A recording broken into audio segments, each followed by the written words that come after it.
جی ہاں، صحیح سنا آپ نے، بنیر میں دکانیں کھلی ہوئی ہیں اور وہاں پر لوگ جو ہے روزمرہ کی ایکٹیویٹیز میں مصروف ہے۔ تو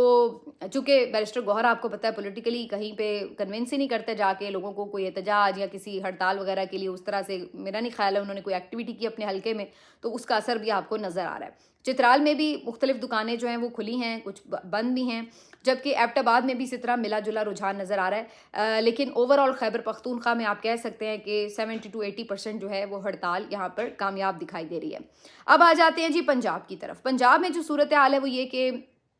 جو ایکسپیکٹڈ تھا کہ ملا جلا رجحان ہوگا، تو پنجاب میں جو ہے اس وقت مختلف علاقوں کی جو ویڈیوز آئی ہیں تو منڈی بہاؤدین میں، صادق آباد میں،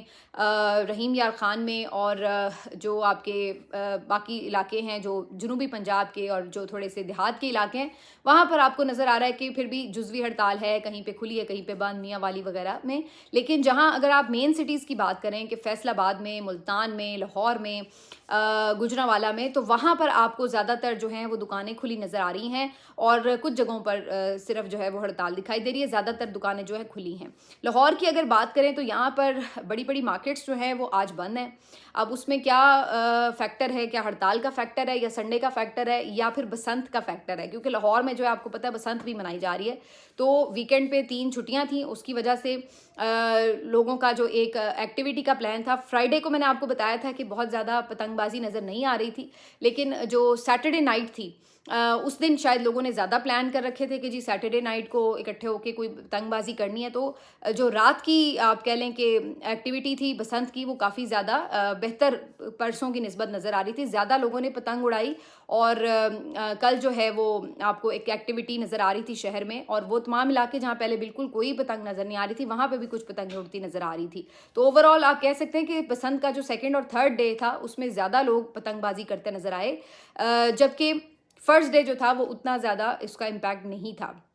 لیکن اب جو ہڑتال کی بات کریں تو اس میں پھر یہ دونوں فیکٹر بھی شامل ہو سکتے ہیں کہ چونکہ بہت سے لوگ جو ہیں وہ رات بھر پتنگ بازی میں بھی مصروف رہے ہیں، تو صبح انہوں نے دیر سے دکانیں کھولی ہیں یا نہیں کھولی، چھٹی لی ہے، اور یہ بھی فیکٹر ہو سکتا ہے کہ لوگوں نے احتجاج کی وجہ سے بھی کیا ہو۔ تو یہاں پر جو مکس سا ایک ریاکشن ہے وہ آپ کو تھوڑا سا ایک فیئر انالیسس دینے میں کنفیوز کرتا ہے، کیونکہ فیکٹرز یہاں پہ کافی زیادہ انوالو ہیں کہ کس وجہ سے لوگوں نے یہ بند رکھی ہیں دکانیں۔ لیکن اس کے علاوہ جو عام اگر آپ کہیں کہ گلی محلے کی کوئی دکانیں وغیرہ تو وہ آپ کو بہرحال کھلی نظر آ رہی ہیں لاہور کے اندر۔ اسی طرح سے جو باقی شہر ہیں وہاں پہ بھی آپ کو فیصل آباد وغیرہ میں زیادہ تر دکانیں کھلی نظر آ رہی ہیں۔ تو یہ اوور آل امپیکٹ رہا ہے، لیکن اگر اب ان تمام صوبوں کے بعد اوور آل میں کہوں تو میرے خیال سے 60 to 70% جو ہے انہوں نے ایک اچھا اپنا کامیاب شٹر ڈاؤن کیا ہے، اور اس میں ایک ہمیں ان کی ایک کامیابی نظر آ رہی ہے، جبکہ میرے خیال سے ابھی اس کی تیاری کمزور تھی۔ اگر یہ تھوڑا اور بہتر اس کو کرتے آرگنائزیشن میں تو میرے خیال سے اس میں اور بہتر جو ہے وہ آپ کو ایک رزلٹ مل سکتا تھا، لیکن اس کے باوجود بھی اتنی بڑی تعداد میں ان کو دکانیں کو بند رکھنے میں یہ لوگ کامیاب ہوئے ہیں کروانے میں۔ اچھا، اب شام کو اثر نظر رہے گی، کیونکہ شام میں انہوں نے ریلیز نکالنے کا اعلان کیا ہے، تو دیکھنا ہوگا کہ شام کی جو ریلیز ہیں وہ کتنی زیادہ جو ہیں وہ پاورفل یا اسٹرانگ ہوتی ہیں۔ پھر وہی بات ہے کہ خیبر پختونخوا میں تو شاید یہ آرام سے بہت اچھی ریلیز نکال لیں گے، بیوٹیفل بھی ہوں گی، مشل بردار ریلیز، لیکن جو آپ کی پنجاب میں صورتحال ہے وہ کیا ہوگی اس کو دیکھنا ہوگا۔ اچھا، اس کے علاوہ مریم نواز صاحبہ نے یہاں پہ پھر سے ایک کارنامہ کیا، انہوں نے اس بات کو کہ لوگ جو ہیں وہ بسنت میں انجوائے کر رہے ہیں تو وہ اس کو مزید لمبا کر دیتے ہیں، انہوں نے اس کو جناب 12 بجے ختم کرنے کے بجائے صبح 5 بجے تک الاؤ کر دیا ہے، جس سے یہ تاثر مل رہا ہے کہ اب وہ یہ چاہتی ہیں کہ جو شام کی بھی ایکٹیویٹیز لوگوں کی جو انہوں نے ختم کرنی تھیں اس کو انہوں نے مزید آج رات کے لیے بڑھا دیا ہے۔ تو یہ بھی ایک ہے، ہو سکتا ہے کہ اس کے پیچھے بھی یہی مائنڈ سیٹ ہو کہ لوگ جو ہیں وہ پتنگ بازی کرنے کے بعد فارغ ہو کے کہیں ریلیز میں نہ چلے جائیں، تو انہوں نے ادھر جو ہے وہ اس کا ٹائم بڑھا دیا ہو۔ بہرحال یہ ان کی طرف سے ایک اور جو ہے وہ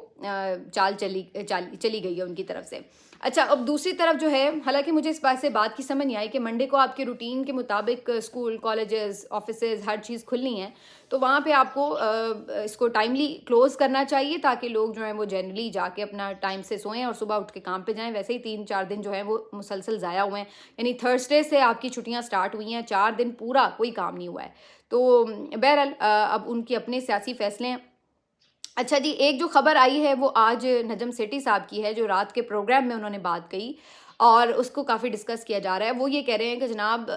جو آنے والے مہینے ہیں اس میں کافی چیزیں جو ہیں وہ چینج ہو سکتی ہیں. اس کی وجہ وہ یہ کہہ رہے ہیں کہ پی ٹی آئی ہو یا اسٹیبلشمنٹ ہو، دونوں جگہوں کو اپنی اپنے طور پر یہ احساس ہوا ہے کہ جس طرح سے معاملات چل رہے ہیں اتنی دیر آگے مزید نہیں شاید چلائے جا سکتے. تو ان کا یہ کہنا ہے کہ پی ٹی آئی کو یہ سمجھ لگ گئی ہے کہ 2-3 سال سے ہم لڑائی لڑ رہے ہیں لیکن اس کا نتیجہ نہیں نکل رہا ہے اور کوئی فائدہ نہیں ہو رہا، نقصان ہی ہو رہا ہے. جبکہ اسٹیبلشمنٹ کو کیا مجبوری ہے، اسٹیبلشمنٹ کے حوالے سے ان کا یہ خیال ہے کہ آنے والے دنوں میں، یہ بڑی امپورٹنٹ انہوں نے بات کی، کہ آنے والے دنوں میں امریکہ کی طرف سے کچھ ایسے آپ کہہ لیں کہ ان سے ڈیمانڈز کیے جا سکتے ہیں کہ جو شاید پاکستان کے لیے پورے کرنے مشکل ہوں. اس لیے ان کو یہ لگتا ہے کہ ان کے اوپر پریشر آ سکتا ہے آنے والے دنوں میں. تو ایسے میں وہی سمجھتے ہیں کہ جو آپ کے انٹرنل معاملات ہیں ان کو کسی حد تک تھوڑا سا بہتری کی طرف لے جانے کی کوشش کرنی چاہیے. تو انہوں نے یہ کہا ہے کہ جی اس وجہ سے جو آپ کے آنے والے دن ہیں اس میں پی ٹی آئی کے لیے کوئی راستہ کھلنے کی بات ہو سکتی ہے. ایون انہوں نے تو یہ تک کہا کہ عمران خان صاحب کو بنی گالا شفٹ بھی کیا جا سکتا ہے. خیر مجھے اب یہ تو باتیں اتنی وہ نہیں لگ رہی ہوتی ریئلٹی بیس کہ انہیں بنگالہ شفٹ کیا جائے گا یا انہیں باہر نکالنے کی بھی کوئی سوچ ہوگی. ہو سکتا ہے کہ نجم سیٹھی صاحب کا اپنا یہ انالیسز ہو، آپ اس سے اتفاق بھی کر سکتے ہیں، اس سے اختلاف بھی کر سکتے ہیں، لیکن مجھے اس وقت جو حالات نظر آ رہے ہیں مجھے یہ تو نظر نہیں آ رہا کہ کہیں پہ بھی اس سسٹم میں اس بات کی کوئی سینس ہے کہ جناب پی ٹی آئی کو یا عمران خان کو کوئی ریلیف دینا ہے. تو مجھے تو اس طرح کی کوئی خواہش، کوئی سوچ نظر نہیں آتی. ہاں آگے جو آپ انٹرنیشنل حالات کی بات کریں تو وہ ہم پہلے بھی یہی دیکھ رہے تھے کہ جب ڈونلڈ ٹرمپ آئے تھے تو اس وقت بھی خیال یہ تھا کہ شاید انٹرنیشنلی جو ہے وہ کوئی پریشر آئے گا، لیکن اس کے بعد اس حکومت نے اس کو پراپرلی جو ہے وہ مینیج کر لیا. چاہے اب وہ کسی بھی گارنٹیز پر اور شرائط ماننے کے اوپر کیا، لیکن بہرحال انہوں نے کیا. اور اب آگے بھی اگر کوئی پریشر آتا ہے یا کوئی ایسی انہیں چیز کرنے کے لیے کہی جاتی ہے جو کہ یہ نہیں کرنا چاہتے، تو میرا خیال ہے کہ اس کو بھی سم ہاؤ اور دا ادر یہ کوشش کریں گے کہ مینیج کر لیں. اس کے لیے وہ شاید اتنی بڑی چیز نہیں کریں گے کہ عمران خان کو رہا کرنے یا ان کو کوئی ریلیف دینے کا سوچیں. تو بہرحال یہ خبر جو ہے وہ کافی زیادہ ڈسکس ہو رہی ہے. اینڈ ان کا یہ بھی کہنا ہے نجم سیٹھی صاحب کا کہ یہ جو سہیل آفریدی کی ملاقاتیں ہوئی ہیں یا جو ابھی جو چیزیں آگے ان کی ملاقاتیں مزید ہونی ہیں، جو ٹاکس کی باتیں ہوتی ہیں، تو یہ ساری چیزیں بھی انہی چیزوں کا حصہ ہیں جو بیک ڈور طریقے سے چلائی جا رہی ہیں. بہرحال اب اگر ایسا ہی ہے تو عمران خان صاحب کے ڈاکٹر کو رسائی دینا یہ تو کوئی اتنا مشکل کام نہیں تھا جو ابھی تک نہیں کیا گیا. ایک اور جو اہم معاملہ ہے اس کے حوالے سے بھی آپ کو اپڈیٹ کر دیتے ہیں کہ یک خبر آتی ہے کہ عمران خان صاحب کے جو کیسز ہیں ان کو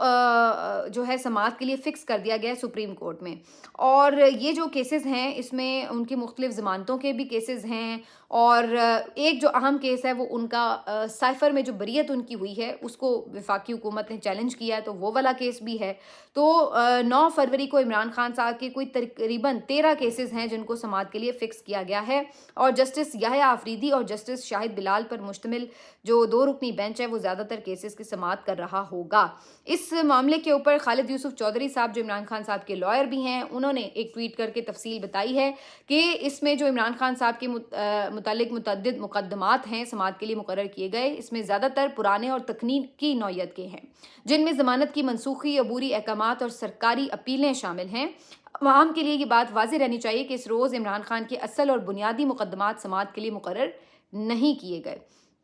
اہم بات یہ ہے کہ عمران خان کی جیل میں ملاقات، القادر کیس میں ضمانت، توشہ خانہ میں ضمانت، میڈیکل بنیادوں پر درخواستیں اس فہرست میں شامل ہی نہیں ہیں. تو جو بنیادی اس وقت کنسرنز ہیں وہ کوئی سماعت کے لیے نہیں آ رہے، بلکہ تکنیکی نوعیت کی جو چیزیں ان کو سماعت کے لیے فکس کیا گیا ہے، اور وہ زیادہ تر حکومت کے حق میں دائر کردہ اپیلیں اور درخواستیں جن سے عمران خان کو کوئی فوری یا عملی فائدہ حاصل نہیں ہوتا. سائفر کیس میں عمران خان پہلے ہی بری ہو چکے ہیں، اس کے باوجود سائفر کیس میں فرد جرم کو چیلنج کرنے کی درخواست اب مقرر کی گئی ہے، حالانکہ یہ درخواست سال 2023 میں ہی سنی جانی چاہیے تھی. تو اب تو وہ اس کے اندر فرد جرم عائد کرنے کو جو انہوں نے چیلنج کیا تھا وہ تو ایک طرف رہی، مطلب فرد جرم کے بعد سزا بھی ہو گئی تھی، اس سزا کے بعد ہائی کورٹ میں اپیل بھی ہو گئی، اس اپیل میں عمران خان اور شاہ محمود قریشی بری بھی ہو گئے تھے. تو اب جا کے وہ فرد جرم کی جو ہے لگائی جا رہی ہے درخواست، تو اس کی حقیقت بھی انہوں نے بتا دی ہے کہ اب تو یہ ویسے ہی غیر مؤثر ہے۔ اسی طرح توشہ خانہ الیکشن کمیشن کیس میں عمران خان کو نااہل قرار دیا گیا، جس کے بعد فروری 2024 کے عام انتخابات عمران خان کے بغیر کروا لیے گئے۔ اب جب الیکشن ہو چکے اور نتائج آ چکے تو اسی کیس کی درخواستوں پر تیز رفتاری سے سماعتیں مقرر کی جا رہی ہیں۔ تو وہ درخواستیں فکس کی گئی ہیں جو کہ آلریڈی غیر مؤثر ہیں، جن کے سننے یا نہ سننے سے اب کوئی فرق نہیں پڑتا۔ اگر سپریم کورٹ سننے ہی جا رہی تھی تو وہ مقدمات سنتی جس سے فیصلے سے کوئی فرق تو پڑتا، کوئی چیز عمران خان کے حوالے سے جو بیسک نوعیت کی ہے اس پہ کوئی فیصلہ آتا، وہ چیز نہیں ہو سکی۔ لیکن جو غیر ضروری مقدمات ہیں ان کو اٹھا کے لگا دیا گیا۔ یہ تفصیل جو ہے عمران خان صاحب کے وکیل خالد یوسف چودھری صاحب کی طرف سے جاری کی گئی ہے۔ تو یہ تھی جی ابھی تک کی اپڈیٹس۔ ملتے ہیں آپ سے اگلے ویلاگ میں، اپنا خیال رکھیے، اللہ حافظ۔